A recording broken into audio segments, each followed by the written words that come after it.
এখন যে গরুটা দেখতে যাচ্ছি এই গরুটার সম্বন্ধে আমি এই ভাইয়ের কাছে জানতে চাবো, এই ভাইরা এই গরুটার দাম কত চাচ্ছে এবং কি হলে ছাড়বে, এই ধরনের ধারণা দেওয়ার জন্য আমার যে ফ্যান ফলোয়ার আছে তাদের সুবিধার জন্য আমি এই ভাইয়ের কাছে এই গরু সম্বন্ধে বিস্তারিত আমি জানতে চাবো এবং এই হাটে কেমন ধরনের সুযোগ সুবিধা বা কেমন স্বস্তি বোধ করছে, কমিটির পক্ষ থেকে কী ধরনের সুযোগ সুবিধা পাচ্ছে, এইগুলো আমি বিস্তারিত এই ভাইয়ের কাছে আমি জানতে চাবো।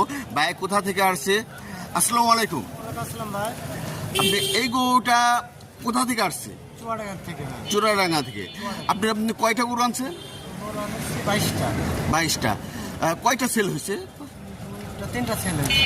যে সেল হয়েছে 3টা, এই 3টা যে আপনি মনোপুত মানে অ্যামাউন্টে কিছু হয়নি, কারণ গরু মেলা তো ওর দাম হচ্ছে না, যার মধ্যে সীমিতের ভিতরে যে 3টা দাম হয়েছে মানে যেগুলো দাম হয়েছে সীমিতের ভিতরে তার ভিতরে 3টা বেচছে আর কি, মানে স্বাভাবিক পর্যায়ে। আপনি যে মনে এই 3টা বেচছেন, 3টা বেচে যে আপনি কিছু তো আছে, এটা এখন আছে বলা যাবে না সবগুলো। তারপরে মোটামুটি ঢাকার কিন্তু মূল্য তো বেচা কিনিটা ঢাকার হাটগুলোতে এখনো শুরু হয় না ওইভাবে। শুরু মোটামুটি কালকে রাত থেকে বোঝা যাবে, কালকে রাত থেকে অরিজিনাল বিক্রিটা শুরু হবে। কারণ এই ঢাকা শহরে মানুষের থাকার জায়গায় কষ্ট, একটা বুবা যা একটা গরুকে নিয়ে কোথায় রাখবে, কি করবে, এটা অনেক চিন্তা ভাবনা করে কি করতে হয়। আর এই গরুটা বর্তমানে দাম চাচ্ছেন কত? বর্তমান দাম এখন চাচ্ছি মনে করেন বাজারের এইরকম বেচা কিনা, মানে বেচা কিনা বলতে কি অনেক গরু তো আগে 230 চাচ্ছিলাম, এখন চাচ্ছি 1,80,000। 1,80,000। আর যেহেতু আপনি বেশিরভাগই হচ্ছে দেশি জাতীয় গরু আপনার, বেশিরভাগ তো সবই দেশি জাতীয় গরু। আর এগুলোকে আপনি নিজস্ব ফার্মে না বিভিন্ন জায়গা থেকে সংগ্রহ করা? আমার কিছু নিজের ফার্মের আছে আর কিছু নিজে বিভিন্ন জায়গা থেকে সংগ্রহ করে।